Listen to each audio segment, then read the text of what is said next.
नमस्कार मित्रों, सभी का स्वागत है आपके अपने चैनल स्वरान एकेडमी क्लासेस पर। यहाँ हम बात करेंगे उत्तर प्रदेश पैरामेडिकल डिप्लोमा की। इसमें जैसा कि हमने इसके पहले वीडियो में बताया था कल ही कि सेकंड राउंड की काउंसलिंग शुरू हो गई है, उसका शेड्यूल जारी हो गया है, आप देख सकते हैं। आज उसका दूसरा दिन है। अब आप उसमें सवाल उठता है कि 500 रुपये और 5000 रुपये किसे देने होंगे और किसे नहीं देने होंगे। तो आइए इसी मुद्दे पर बात करते हैं। देखिए, यहाँ पर जो सेकंड राउंड की काउंसलिंग है, यानी यहाँ पर आप जब देखेंगे इस पर्टिकुलर वीडियो में, आप यहाँ पर देख रहे होंगे इस पीडीएफ में कि द्वितीय ऑनलाइन काउंसलिंग है, तो कौन से अभ्यर्थी पात्र हैं, यानी कौन से लोग काउंसलिंग करा पाएंगे, सबसे इम्पोर्टेंट बात यहाँ पर है।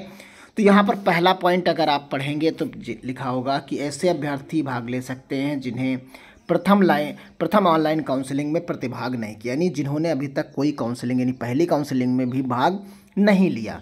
और फिर दूसरा पॉइंट यहाँ पर है कि द्वितीय ऑनलाइन काउंसलिंग में ऐसे अभ्यर्थी भाग ले सकते हैं जिन्होंने प्रथम ऑनलाइन में काउंसलिंग में प्रतिभाग किया परंतु उन्हें कोई सीट आवंटित नहीं हुई। दूसरे तरीके के कौन से लोग हो सकते हैं? जिन्होंने भाग तो लिया यानी काउंसलिंग तो कराई लेकिन उन्हें कोई सीट नहीं मिली। ऐसे अभ्यर्थी पुनः सिक्योरिटी फीस जमा करने की आवश्यकता नहीं होगी, यानी उन्हें क्या होगा, इन्हें दूसरे पॉइंट का मतलब समझ लीजिए, उन्हें 5000 रुपये नहीं जमा करने होंगे। क्या है? अगर उन्हें सीट नहीं मिली है तो आप 5000 रुपये आपको नहीं जमा करने, यानी जो पिछले आप राउंड 1 में काउंसलिंग में जो आप 5000 रुपये सिक्योरिटी फीस जमा कर चुके हैं वही ही यहाँ पर भी काम आपके आ जाएगी। क्लियर?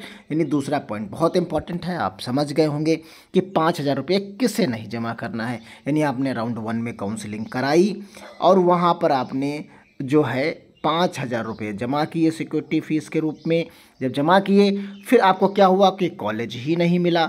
जब कॉलेज ही नहीं मिला तो ये आपके पैसे बच गए, यानी ये पैसे आपके बच गए, यानी अब ये सेकंड राउंड में आपके काम आ जाएंगे। और आपको करना अब क्या है, सिर्फ 500 रुपये जमा करना है, रजिस्ट्रेशन की फ़ीस जमा करनी है और सीधा चॉइस फिलिंग कर लेना है, यानी आपको 5000 रुपये नहीं देना। ये पॉइंट 2 वालों के लिए बात है। क्लियर? अब तीसरा पॉइंट देख लीजिए, ध्यान से समझ लीजिए। इसे समझने में अगर समस्या हो रही है तो तीसरा पॉइंट अगर आप समझेंगे तो यहाँ द्वितीय ऑनलाइन काउंसलिंग में ऐसे अभ्यर्थी भाग लेंगे जिन्हें सीट आवंटित प्रशिक्षण केंद्र में प्रवेश प्रक्रिया पूर्ण करते हुए अपग्रेडेशन है तो आवेदन किया है।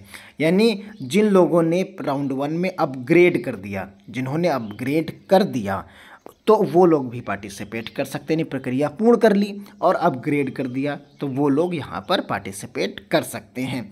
फिर यहाँ पर आ जाइए तीसरा, यहाँ पर अगर आप देखेंगे कि चौथा पॉइंट, द्वितीय ऑनलाइन काउंसलिंग में ऐसे प्रथम ऑनलाइन काउंसलिंग में सीट आवंटित होने के पश्चात यहाँ पर देखिए प्रशिक्षण केंद्र में प्रवेश प्रक्रिया पूरी नहीं की थी, रिपोर्टिंग नहीं की थी, ऐसे अभ्यर्थी पुनः सिक्योरिटी फीस जमा करते हुए प्रतिभाग कर सकते हैं।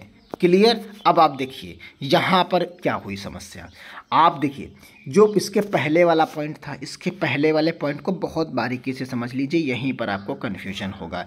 देखिए पॉइंट नंबर 2 में जिन्हें कोई सीट नहीं मिली इन्हें भी 5000 रुपये नहीं देना, जिन्होंने अपग्रेड कर दिया उन्हें भी 5000 रुपये नहीं देना, यानी इन दोनों लोगों को 5000 रुपये नहीं देने हैं, यानी इन्हें नहीं देने।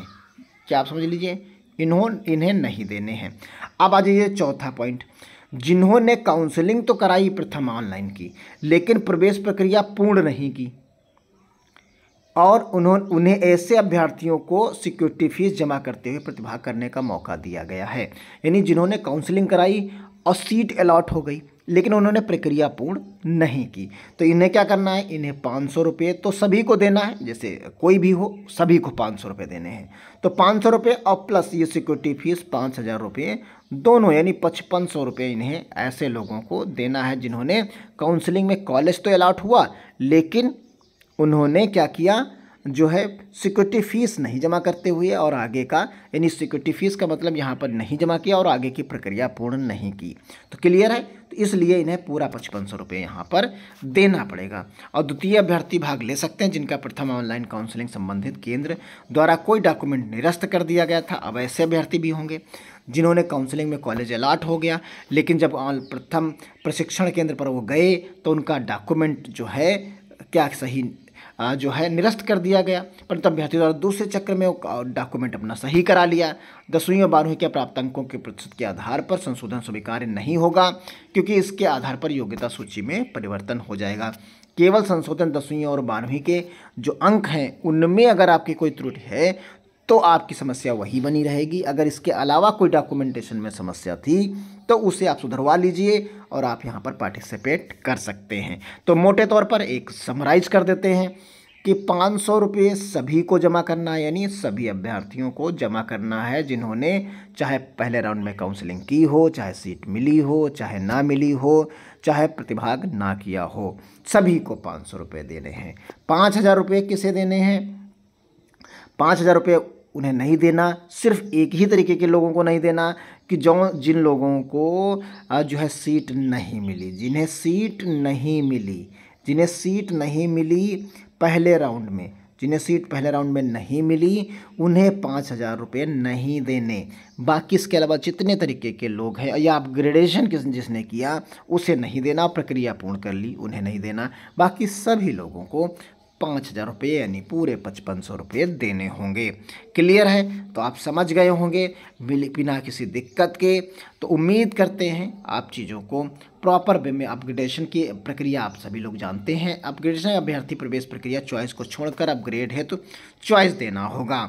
तो यहाँ पर यदि कोई अभ्यर्थी अपग्रेड है तो आवेदन करता है तो अपग्रेड हो जाता है, तो पूर्व में आवंटित सीट पर उसका कोई दावा नहीं होगा। यानी अगर आपने अपग्रेड कर रखा है और आपको दूसरे राउंड में सीट मिल जाती है तो पहले राउंड की सीट स्वतः छूट जाएगी। अगर नहीं मिलेगी सीट दूसरे राउंड में तो वो बरकरार रह सकती है। मिलते हैं अगली अपडेट के साथ, तब तक के लिए धन्यवाद। काउंसलिंग करिए, कहीं पर समस्या आ रही तो कमेंट बॉक्स में ज़रूर पूछें। धन्यवाद। जय हिंद, जय भारत।